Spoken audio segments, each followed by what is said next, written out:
We're now listening to Cannabruhz. Hey, what's good?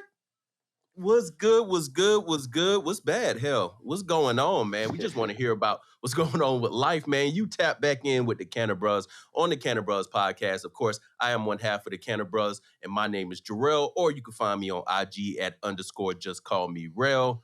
Shout out to the dog. Big shout out to my guy, Corey. Of course, as always, Cannabruhz handling business. And we trying to figure out how to be in like 10 places all at once. But of course, Carter Wallace, the dopest producer in the cannabis industry, was not going to leave y'all hanging and only having to hear from the beard. Okay? Carter, what's poppin'? What's good, man? Man, it was a good Easter. It was a good Easter. Yeah, bro, we coming off of Easter, so happy belated Easter to everybody. Yes. He is risen and all that. Check it out, man. Easter is really cool. I always enjoy Easter because it's one of those holidays where it's really about family. Like 4th of July is not about family. If we're gonna go down holidays, that's like it ain't really a family holiday. 4th of July is not a family holiday. You know, example of a family holiday is like Labor Day. Like, I don't know why, Labor Day seems like for some reason you end up seeing family that you haven't been able to see. Labor Day, of course, Christmas, of course, Easter. You know what I mean? I think when you bring in Jesus somewhere in the meaning, makes you want to be around the people you actually love and you can rock with, I guess. But there's a lot of different holidays out there, man, where it's not about family at all. Like, at all. St. Patrick's Day. Nope. It's about snakes. Come on, bro. You just don't care. You like, if I don't see my mom that day, I'll be all right. So, but yeah, man. No, man. Right before we hopped on, we want to go ahead and get into it. But first, you need to know that this episode of the Cannabruhz podcast is sponsored by Harvest AF Financial Consulting. You can contact Harvest AF Financial Consulting for your accounting, bookkeeping, taxes, tax planning, and so much more on the financial service end by going to harvestaf.net or just reaching out.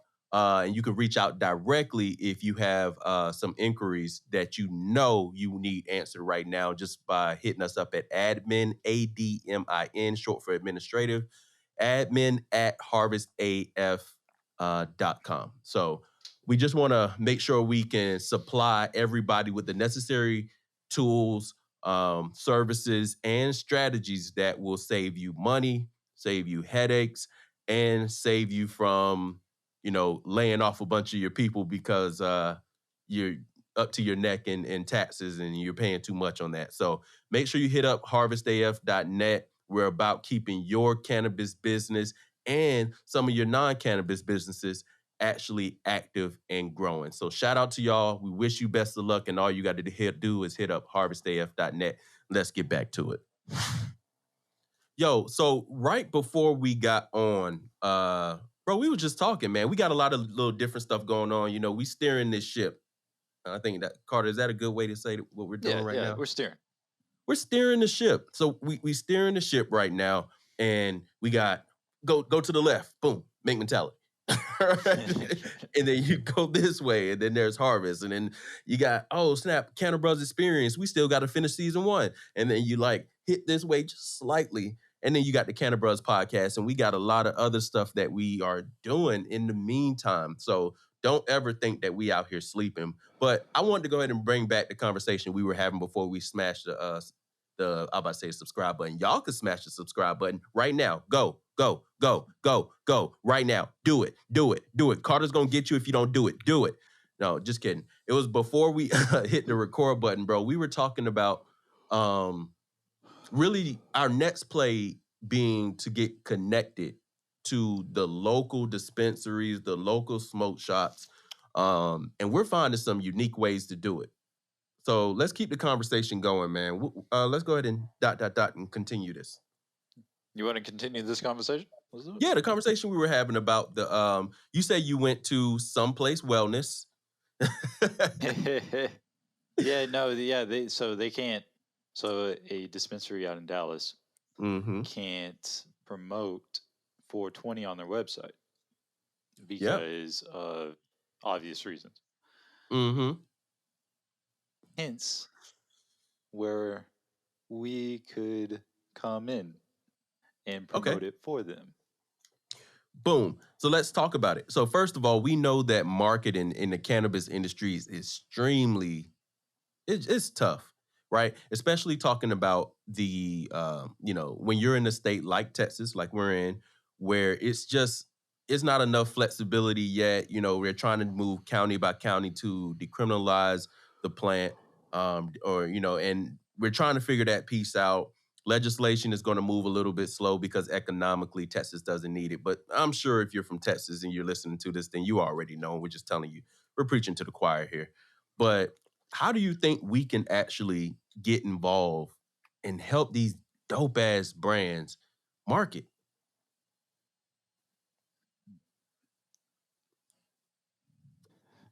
That's the question. How can we do it? Did you had any thoughts or Well, my play is for the 420. I think that'd be the biggest play right now. Or I should. It's not a. I don't think it's a play, but it to promote to okay? help So their brand. you're talking about promoting their different 420 events. Yeah. Okay. Okay. Then, so we get that done, right? 420 is Mm-hmm. over. Then we could do a sit down with each one, right? Mm-hmm.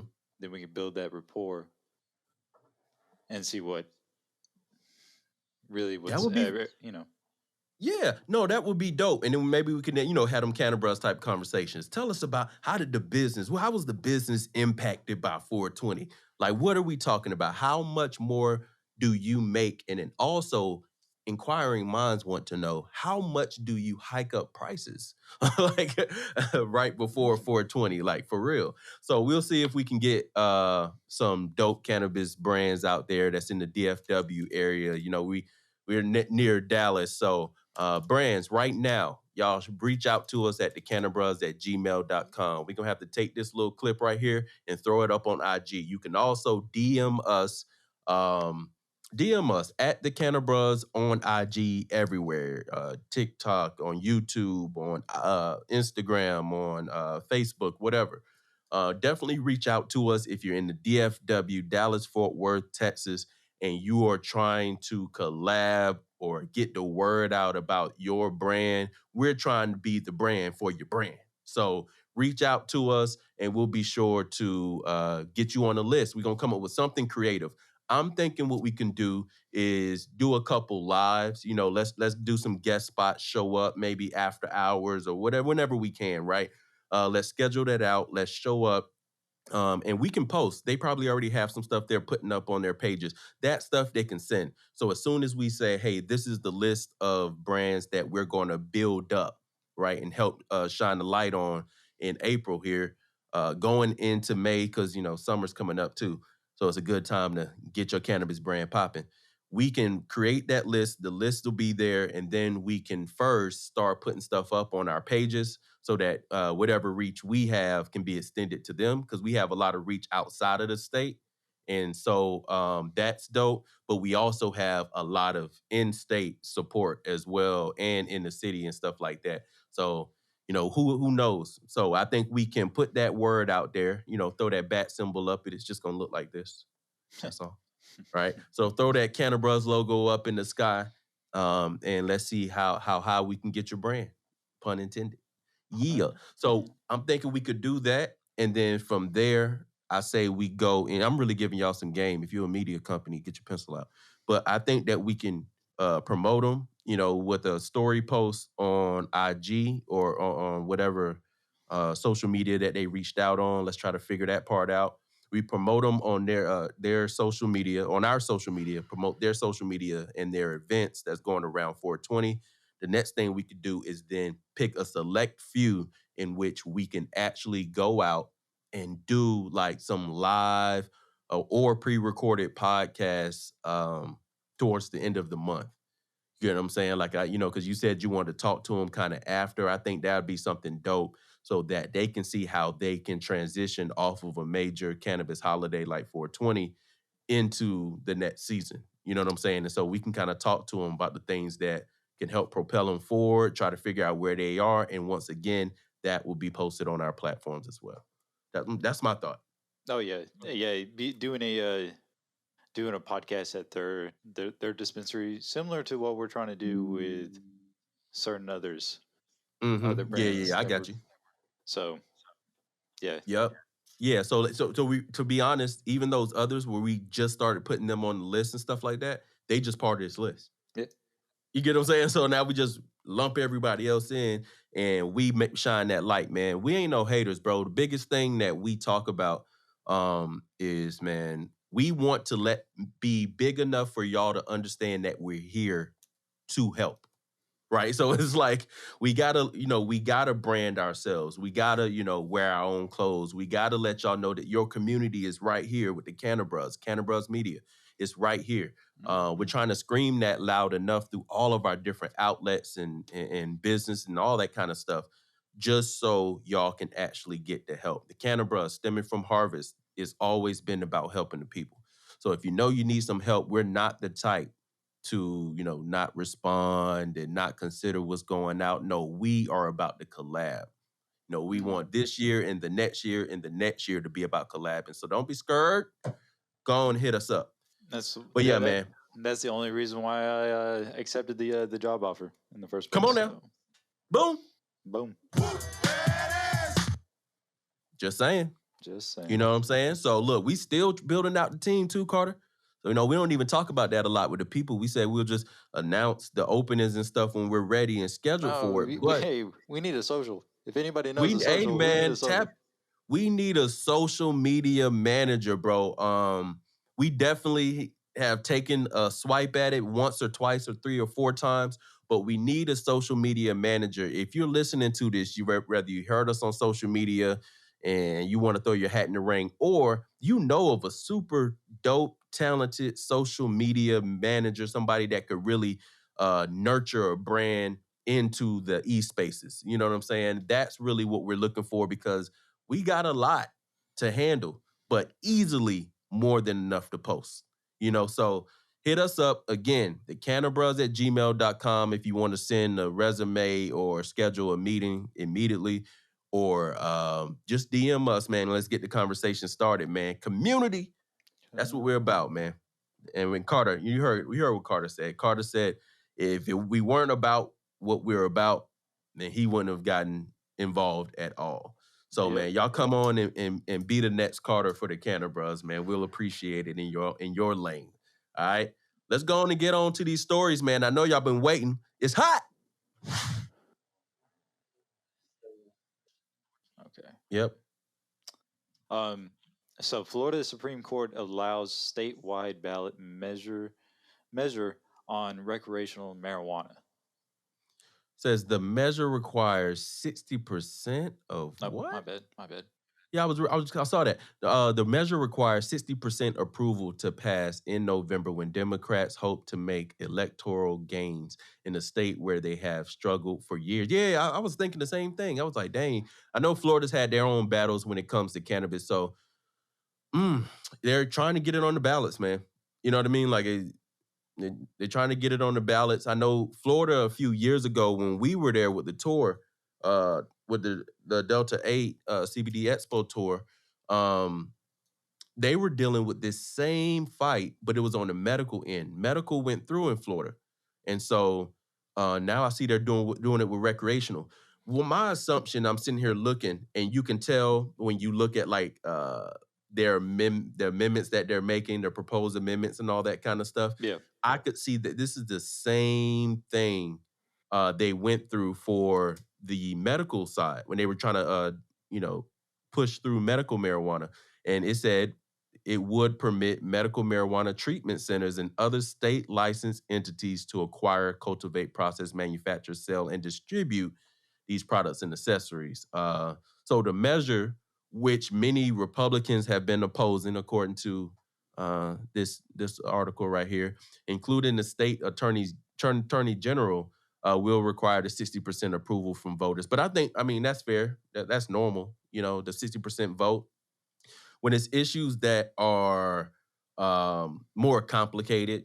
Also issues that if you vote one way or the other would come with a lot of noise. You know what I mean? So it's just cannabis is it brings out the overly opinionated people. Damn it, we have a podcast right now because there were some opinions that needed to be shared with the industry and the community. So yeah, people are going to have opinions about it. 60% I think can still happen only because I believe Florida is really rocking with cannabis like that. You know? Yeah. That's my thoughts, man. What do you think about this? What's your 2 grams on this, Carter? I don't really have 2 grams on this, to be Not honest with not you. too much. You got some crumbs. Got some crumbs. You're like, I got a couple crumbs on the tray. It's all good. Well, you know what it is. Shout out to Florida, man. Y'all make sure that y'all show some love, man. Drop some, I don't know, drop some palm trees or something like that in the comment section, man, and let us know that y'all rocking with the Cannabruhz, and we still got a place out there. I know we got some love in Florida, so when we come back down, Orlando, Tampa, Jacksonville, man, we get some love out there in Florida, Miami. When we come back, man, we want to know what's the hottest cannabis stuff that y'all got in the state, man. We want to know where it's at. Point us in the right direction. Florida tap in. Let's get to that story. It's hot. This is so Maryland. So wow, this is from Baltimore. WMAR2 ABC. Okay. Shout out to them.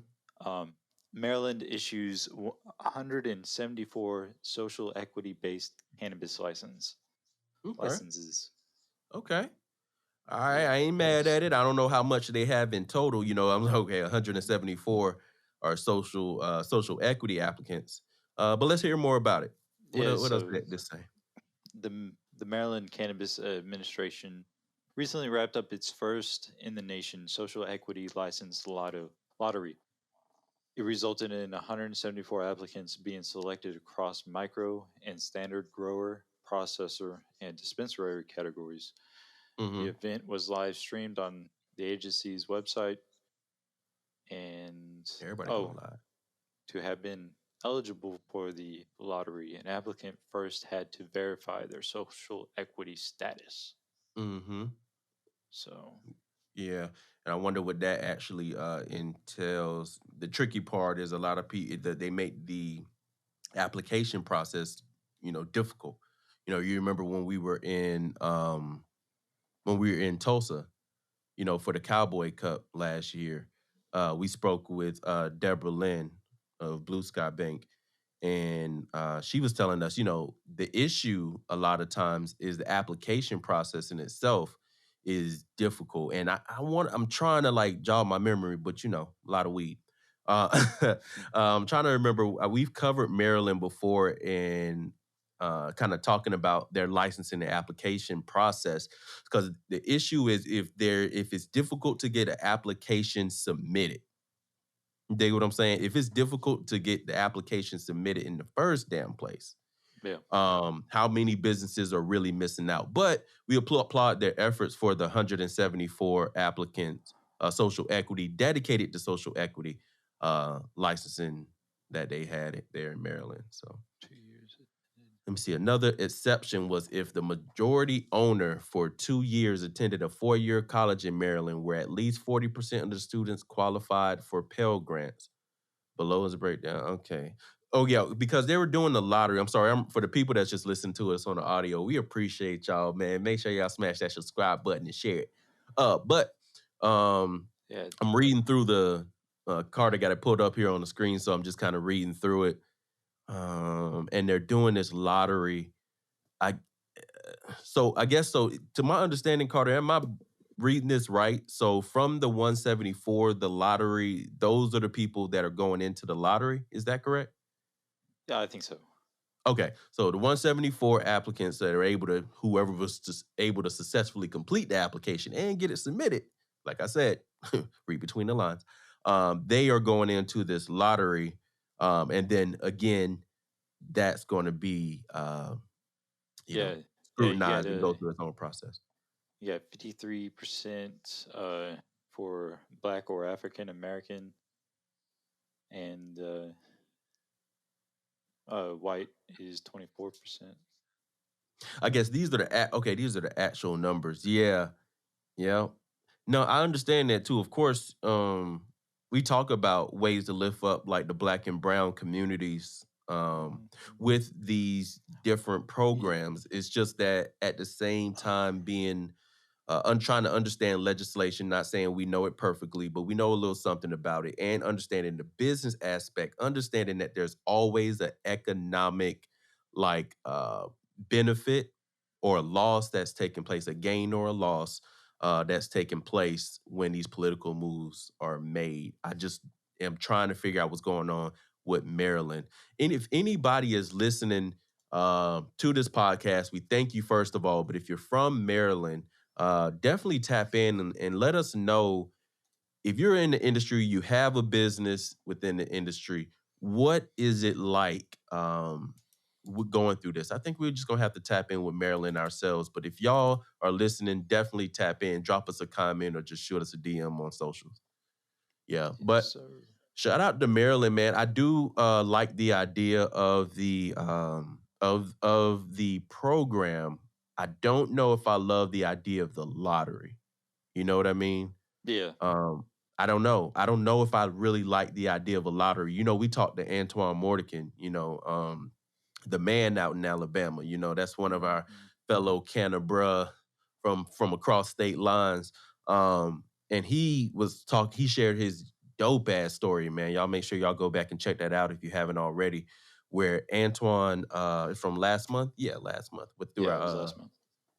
you know what, the month before or we probably released it last It month. was a Whatever. month. It was for the Black Avengers series, so it was for Black History Month. Oh, yeah, But yeah. we spoke with the dope brother about his journey through the application process, through of getting the correct licensing to be able to grow medical marijuana in the state of Alabama. And that was you got to go check it out. It's that was a whole thing, bro. We went deep. It was a mental strain. It was like the man had to have his spiritual, center. It was He had to have a good spiritual center to go through what he went through yeah, without losing it his was mind. therapeutic, Yeah, to if even you hear will. his story, you get a little angry. You know what I'm Yeah, saying? If you ever felt the door being pushed back on you when you try to open it, then you understand a little bit how to maybe empathize with what Antoine Mordican went through in Alabama. But shout out to Twan, shout out to Native Black Cultivation and Native Black Farms. Always family, always family. But yeah, man, we know that it's difficult. Y'all hold your heads up in Maryland. And shout out to all y'all that's doing it and that's made it through, and you're one of the 174. Blessings to you all who make it through the lottery process, and keep that mink mentality for those who don't. You got to keep pushing. We ain't worried about it. Next story is hot. Tacoma police help bust illegal marijuana operations allegedly run by Chinese nationals.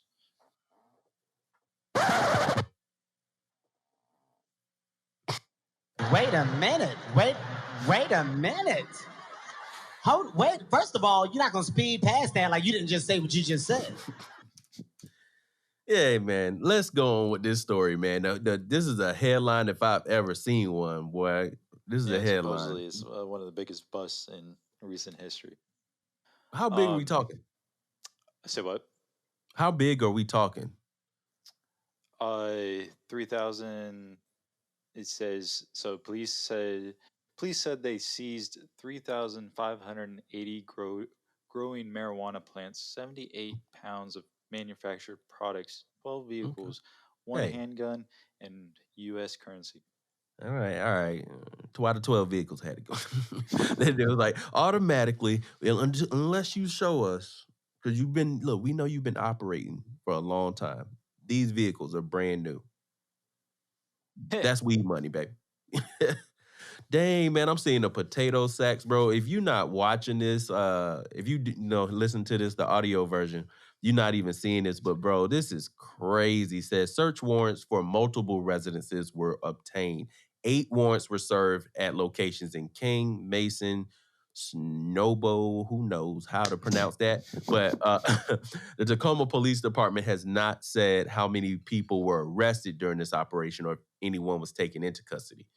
Oh, Like, bro, they're taken into custody. you know, like, what it, you mean? where, bro? I don't know. Listen, there must have been somebody prominent so they don't release this because they love to take those pictures like they busted El Chapo every Yeah, time, bro. Yeah, on the tables, they just line it up. I said, bro, that's like it's a 3 grams, presentation. bro. Stop playing with me, bro. Like, Got the canine out with the I scale. got more than that on the bottom of my car floor, bro. Like, what are we talking about?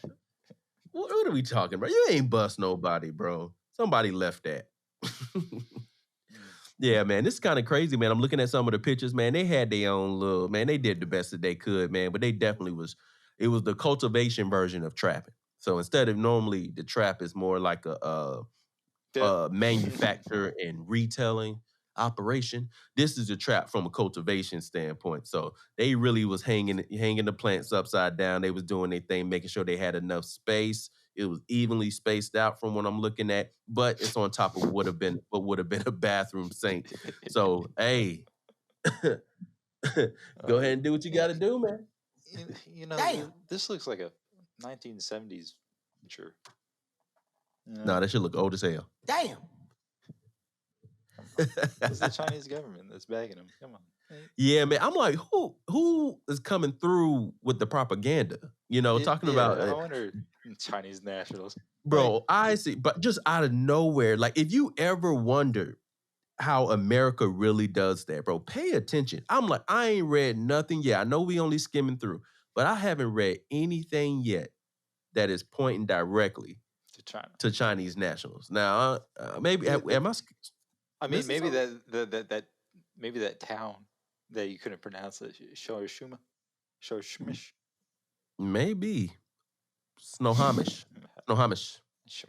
That sounds Amish, so that's American.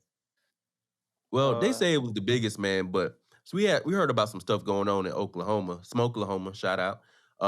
That seemed like it was much bigger than this, and that included fentanyl. So y'all really ain't talking about nothing.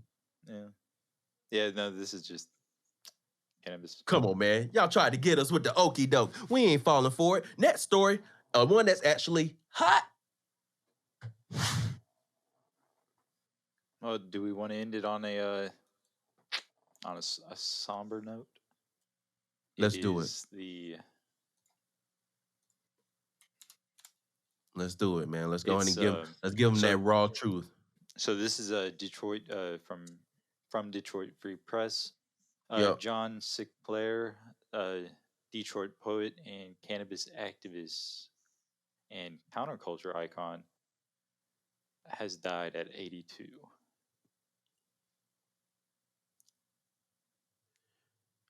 Thank you. That right there was just a moment of silence for John Sinclair while we light one up. No, the man believed in the plant. 82, though, ain't bad. I lost my grandma at 82, you know. I think living to 82 is a blessing because you've seen, that's over 8 decades, bro. You've seen a lot. As much as we complain about the world and the way things are, there's been a lot of beautiful experiences that John Sinclair has been able to have in those 80 years of life. You know, said while his planned utopia was a naive fantasy, as he later acknowledged, Sinclair piled up a long list of accomplishments. More than anyone, he led the long battle to legalize marijuana in the state of Michigan. So shout out to Michigan one time. A daily toker, he famously served more than 2 years in prison, because you know that happens to quite a few of us that, you know, believe in the plant. In his late 20s, actually, for giving an undercover cop 2 joints. Damn. No less a star than ex-Beatle John Lennon came to Ann Arbor to lend support to the powerful Free John Now movement. Dang. That man had, that man, bro. So is that really a life worth mourning or a life worth celebrating. You know what I'm saying? You gotta, man, we gonna go ahead and one time do it the right way. We gonna also give them. Give them these flowers. Hey, man, job well done. That was an applause for a job well done. They talk about the movement and everything that he was doing in Michigan, being able to fight the CIA and the Detroit Police Department. Man, you know, it's been a lot of crooked things that's happened in the last 80 years when we talk about the cannabis plant, man. But he was loved by many. You know, John also founded the the Fifth Estate in 1965, man. He did quite a bit, man, but a role model, they say. But the man was finding ways to have art and expression and fight for rights and, you know, want the best for cannabis businesses. And so I think this is a really dope. Yeah, I think they did a really good job. Who was this? Where's this story come from again? This is from Detroit Free Press. Okay, the Detroit Free Press. Yeah, man. Shout out, man. Y'all did an amazing job at covering this. Looks like it dropped literally today at 12:30. So, yeah, man. We all stand up to want to be more than just ourselves. Uh, Literally, what we try to do every day, what you probably try to do every day, is on the behalf of counterculture. It's not enough for them to just, you know, keep it illegal in a lot of places and not allow the medicine, you know, to be treated as medicine. But on top of that, they also lock us up for it, take us away from our families, over things like 2 joints, you know, mainly because they don't even really believe in what they don't know, you know. So it's a lot of fear of the unknown that goes on, and this happens. And if it wasn't for people like John Sinclair, the Detroit poet, you know, the counterculture icon, all of that, if it wasn't for people like that, then we wouldn't be getting further along. You can bitch and complain and whine and all that shit about what needs to get done and this and this and that. I think it's all about the terpenes there. And everybody do that shit. You know what I mean? And you just be like, bro, cannabis has actually come pretty far. We've had the honor to sit with some amazing people similar to John Sinclair. We didn't get a chance to sit with him, but that fought for decades and decades for this plant. We just want to let you know from the Cannabruhz Media and the Cannabruhz Podcast that we send our honest condolences and to the family of John Sinclair and for those that loved him and knew him. And we can only hope to have write-ups like this about us when it's our time to get as high as ever. You know what I'm saying? So Yeah, a legend. a legend, man. So we're going to go ahead and get off that, man. But look, we just want to appreciate y'all the best way that we can by serving this community and serving this industry for as long as possible. We're doing a lot of different things, but we need your help. Collaboration is the way to make this go, and we know what this can be. So put it on our backs, but hey, you got to get close enough to do that. So get close to us, get to know us, and build with us, man. Hit us up at thecannabruhz.com. Go and check everything out there. We got everything from Mank Mentality to archive of our episodes and everything else. Also, how to get in contact with some great financial service providers if you have a cannabis business in the industry. And so we're doing quite a bit, man. Carter, am I forgetting anything before we let the people go, man? No, I don't think you are. Word. So, man, hey, man, y'all get out there. Y'all be blessed. Do it for something bigger than yourself. Do it for the counterculture. You know, do it for the artists, the artistes, the people who move and actually live with their heart and their passion. Thank y'all so much for tuning in. Thank you for believing in the Cannabruhz and the Cannabruhz Media. And we promise we won't let you down. Just stick with us, man. We appreciate y'all. Y'all be blessed and be easy. We out. Deuce.